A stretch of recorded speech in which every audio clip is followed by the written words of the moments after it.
இந்த question ப்ரீவியஸா SS கேட்டிருக்காங்க. அதாவது ஒரு பொருளுடைய காஸ்ட் பிரைஸ் அடக்க விலை 5000 ரூபாய். அதுக்கு அந்த கடைக்காரர் 10% தள்ளுபடி கொடுக்குறாரு, டிஸ்கவுண்ட் கொடுக்குறாரு. ஆனா 10% ஜிஎஸ்டி வரி பே பண்ண சொல்றாரு. ஸோ ஃபைனலா அந்த கஸ்டமர் எவ்வளவு பே பண்ணிட்டு அந்த பொருளை வாங்கியிருப்பாரு கேட்குறாங்க. ஸோ இந்த மாதிரி சம்முக்கு எப்படி குயிக்கா சால்வ் பண்ணலாம் பார்க்கலாம்.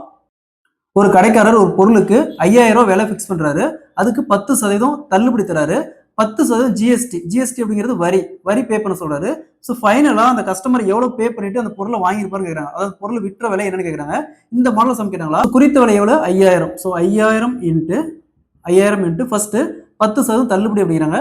10% எழுதுவோம், 10 வகுத்தல் 100 எழுதுவோம். 0 அப்படியே கேன்சல் ஆச்சுன்னா 1 வகுத்தல் 10 இருக்கும். ஸோ இந்த 10 பேஸ் வேல்யூ அப்படியே போட்டுக்காங்க. இங்க தள்ளுபடி அப்படிங்கிறாங்க. எப்பவுமே தள்ளுபடினா ரெண்டுக்கான டிஃபரன்ஸ். இதுவே விலை அதிகரிக்கிறாங்கன்னா ரெண்டையும் கூட்டிக்கணும், அதிகப்படுத்துறாங்கன்னா கூட்டிக்கணும், குறைக்கிறாங்கன்னா கழிச்சுக்கணும். ஸோ அப்போ 10ல் 1 போச்சுன்னா 9, நியூமரேட்டர்ல 9 போட்டுக்காங்க இன்ட்டு. ஸோ இங்க பாருங்க ஜிஎஸ்டி அப்படிங்கிறது நம்ம சேர்த்து தான் பே பண்ணணும். நம்ம ஜிஎஸ்டி அப்படிங்கிறது வரி அப்படிங்கிறது ப்ராடக்ட்டுக்கான வரி, நம்ம சேர்த்து தான் பே பண்ணணும். அதிகரிக்கிறது தான் அர்த்தம். ஸோ அப்போ 10% அர்த்தம் 10 வகுத்தல் 100, 0 அப்படியே கேன்சல் ஆயிரும். அப்போ 1 வகுத்தல் 10 இருக்கும். ஸோ இந்த பேஸ் வேல்யூ அப்படியே போட்டுவாங்க. இங்க அதிகரிக்குது, சேர்த்து தான் பே பண்றோம். அப்போ ரெண்டையும் கூட்டிக்கணும். 10 + 1 11.